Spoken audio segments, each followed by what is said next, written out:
Capítulo 14. Resumo do capítulo: João Batista é decapitado.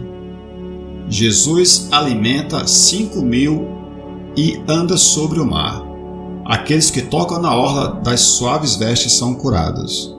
Versículos de 1 a 36. Naquele tempo, ouviu Herodes, o tetrarca, a fama de Jesus, e disse aos seus criados: Este é João Batista, ressuscitou dos mortos, e por isso as maravilhas operam nele. Porque Herodes tinha prendido João e tinha o manietado e encerrado no cárcere, por causa de Herodias, mulher de seu irmão Felipe. Porque João lhe dissera: Não te é lícito possuí-la, e querendo matá-lo, temia o povo, porque eu tinha como profeta. Festejando-se, porém, o dia natalício de Herodes, dançou a filha de Herodias diante dele, e a agradou a Herodes, pelo que prometeu com juramento dar-lhe tudo o que pedisse. E ela, instruída previamente por sua mãe, disse: Dá-me aqui, no prato, a cabeça de João Batista. E o rei afligiu-se, mas por causa do juramento e dos que estavam com ele, mandou que se lhe desse. E mandou decapitar João no cárcere. E a sua cabeça foi trazida num prato e dada à jovem, e ela a levou à sua mãe. E chegaram os seus discípulos, e levaram o corpo e o sepultaram, e foram anunciá-lo a Jesus.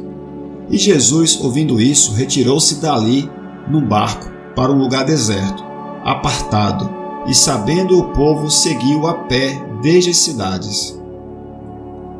E Jesus, saindo, viu uma grande multidão, e foi movido de íntima compaixão para com ela, e curou os seus enfermos.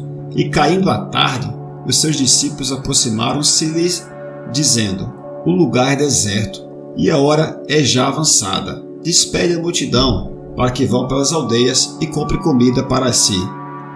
Jesus, porém, lhes disse: Não é necessário que vão, dai-lhes vós de comer.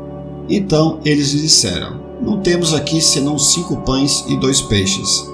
E ele disse: Trazemos aqui. E mandando que a multidão se assentasse sobre a relva, e tomando os 5 pães e os 2 peixes, e erguendo os olhos ao céu, os abençoou, e partindo os pães, deu-os aos discípulos, e os discípulos à multidão.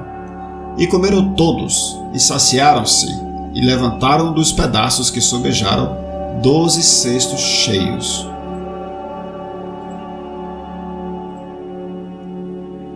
E os que comeram foram quase 5.000 homens, além das mulheres e crianças. E logo ordenou Jesus que os seus discípulos entrassem no barco e fosse adiante dele para o outro lado, enquanto despedia a multidão.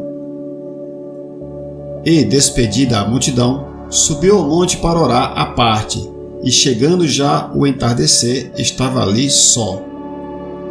E o barco estava já no meio do mar, açoitado pelas ondas, porque o vento era contrário. Mas, à 4ª vigília da noite, dirigiu-se Jesus para eles, caminhando por cima do mar. E os discípulos, vendo-o caminhar sobre o mar, assustaram-se, dizendo: É um fantasma, e gritaram com medo. Jesus, porém, lhes falou logo, dizendo: Tende bom ânimo, sou eu, não tenhais medo. E respondeu-lhe Pedro e disse: Senhor, se és tu, manda-me ir ter contigo por cima das águas. E ele disse: Vem. E Pedro, descendo do barco, andou sobre as águas para ir ter com Jesus. Mas, sentindo o vento forte, teve medo, e começando a afundar, clamou, dizendo: Senhor, salva-me. E logo Jesus, estendendo a mão, segurou e disse-lhe: Homem de pouca fé, por que duvidaste? E quando subiram para o barco, o vento acalmou. Então aproximaram-se os que estavam no barco e adoraram-no, dizendo: És verdadeiramente o Filho de Deus. E tendo passado para o outro lado, chegaram à terra de Genezaré. E quando os homens daquele lugar o reconheceram, mandaram avisar por todas aquelas terras em redor, e trouxeram todos os que estavam enfermos, e rogavam-lhe para que, ao menos eles, tocassem a orla das suas vestes, e todos os que as tocavam ficavam sãos.